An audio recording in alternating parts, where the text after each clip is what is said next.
Estou prosseguindo com você e estou indo direto para mais um e-mail do dia, entrando aí no Santuário da Vida, sua igreja doméstica, você que está com a gente agora.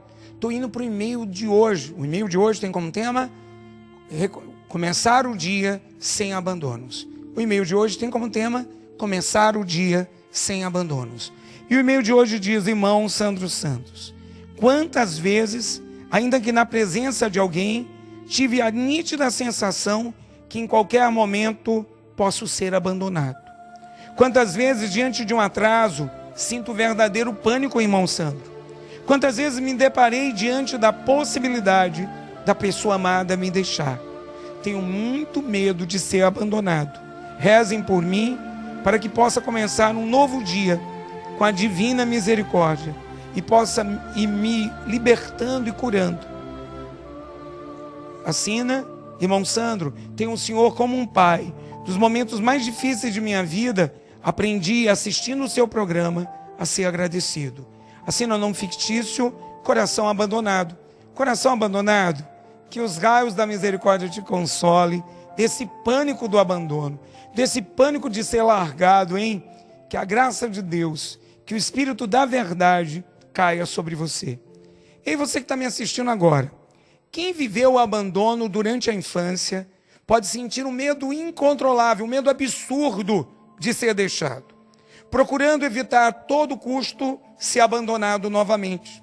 E quando falamos de abandono, minha gente, não é apenas em casos em que uma criança é literalmente abandonada por seus pais, a quem se espera ser amada e cuidada, mas aquelas que são abandonadas através da negligência de suas necessidades básicas, da falta de respeito por seus sentimentos, do controle excessivo, da manipulação pela culpa, ainda que ocultos durante a infância.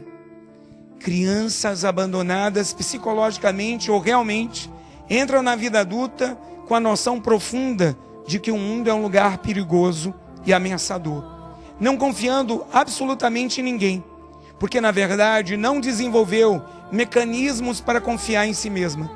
O abandono está diretamente relacionado com situações de rejeições registradas lá na infância e que pode se intensificar durante toda a vida, principalmente quando se vivencia outras situações de rejeição ou de abandono.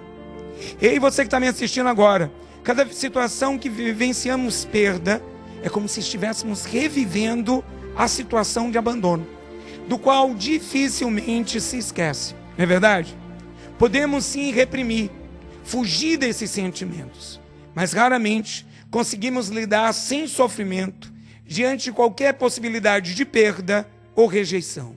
Quando somos rejeitados em nosso jeito de olhar, somos rejeitados no nosso jeito de expressar, de falar, de comer, de sentir, de existir, não obtendo reconhecimento de nosso valor, principalmente quando somos crianças. É inevitável que se registrem como abandono, pois de alguma maneira, ainda que até inconsciente, abandonamos a nós mesmos para nos tornarmos quem esperam que sejamos. Sente-se abandonado quem não se sentiu acima de tudo amado, e isso pode ser sentido antes mesmo de nascer, ainda lá no útero materno. Pais que rejeitam seu filho durante a gestação pode deixar muitas sequelas em nós adultos. Toda criança fica aterrorizada diante da perspectiva do abandono. Para a criança, por parte dos pais, é equivalente à morte, pois além de se sentir abandonada, ela mesma aprende a se abandonar, conforme percebemos, consciente ou inconscientemente. E ainda muito pequenos, que a maneira com que agimos não agrada a nossos pais. Vamos tentando nos adequar, ou até adaptar nosso jeito de ser, e aos poucos vamos nos distanciando de quem somos de verdade, agindo de maneira a sermos aceitos. É quando começamos a desenvolver o que chamamos de um falso self, a um estado de incomunicação consigo mesmo, gerando uma sensação de vazio. O falso self é um mecanismo de defesa mas que dificulta o encontro com o self verdadeiro. É muito comum que crianças que cresceram em famílias com algum desequilíbrio proveniente do alcoolismo, agressividade, maus tratos ou qualquer outro tipo de abuso tenha sofrido a negação de seu verdadeiro eu. Crianças que sofreram em silêncio e sem chorar. Ou como alguns relatam, chorando por dentro. Ah, irmão Sandro, eu só podia chorar por dentro. Pode aprender a reprimir seus sentimentos. Pois uma criança só pode demonstrar o que sente quando existe ali alguém que a possa aceitar completamente, ouvindo, entendendo e dando-lhe apoio. O que nesses casos raramente acontece, a não ser através da cura interior. É verdade, minha gente? Pode acontecer dessa criança desenvolver-se de modo a revelar apenas o que é esperado dela e dificilmente suspeitando o quanto existe de si mesma por trás das máscaras que teve que criar para sobreviver. Alguns pais, inconscientemente, numa tentativa de encobrir sua falta de amor, o que é até muito comum, por mais assustador que seja, para alguns, declaram muitas vezes seu amor pelos filhos de forma repetitiva e mecânica, como se precisassem provar para si mesmos seu amor, onde as crianças sentem que suas palavras não condizem com seus verdadeiros sentimentos, podendo gerar uma busca desesperada por esse amor, cuja busca pode se estender durante toda a vida. Ficar só para essas pessoas pode ser uma defesa para evitar novamente o abandono, gerando um conflito constante entre a necessidade de ser cuidado e o medo de ser abandonado. É muito, mas muito comum a criança se sentir abandonada em família muito numerosa, onde há muitos irmãos e seus pais não conseguem dar atenção a todos, ou quando os pais constantemente estão ausentes, pelos mais diferentes motivos, seja em função do trabalho excessivo, viagens de passeio, doenças, internações constantes, ou até pela dificuldade em cuidar de uma criança, não conseguindo fazer com que se sinta amada, nem desejada naquela família. A sensação de ter valor é essencial à saúde mental. Essa certeza deve ser obtida lá na infância. Por isso que a qualidade do tempo que os pais dedicam aos seus filhos indica para elas o grau em que os pais as valorizam.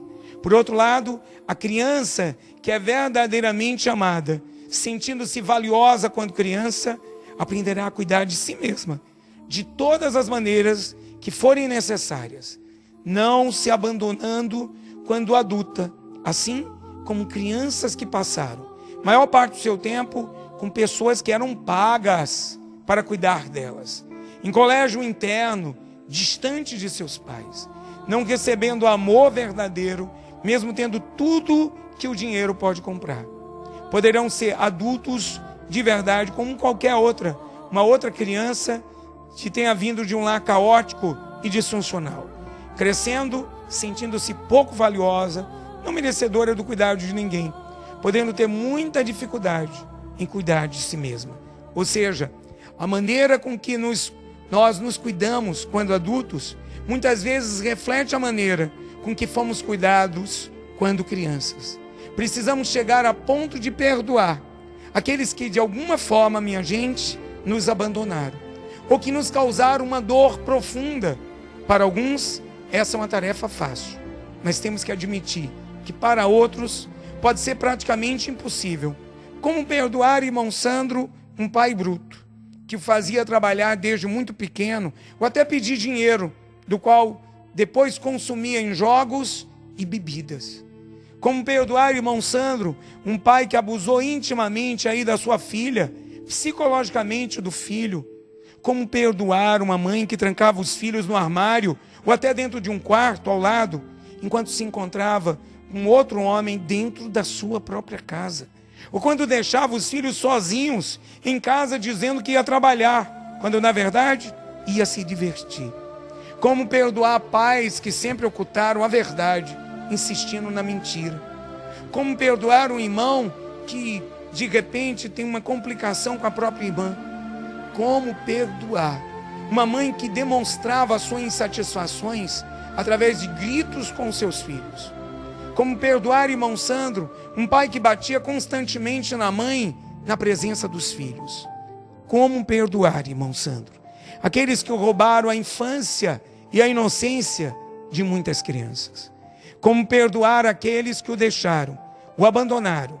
Não é possível perdoar se o perdão foi entendido como negação do fato, pois precisamos sentir a dor que ficou reprimida em nosso coração, em nossa alma.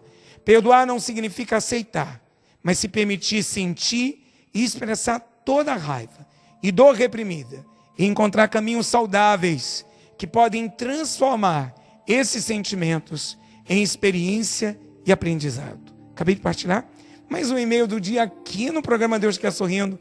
Não fica aí se sentindo abandonado. Vai em busca de cura interior. Se for muito complicado, vai em busca de uma terapia. Mas vamos prosseguir.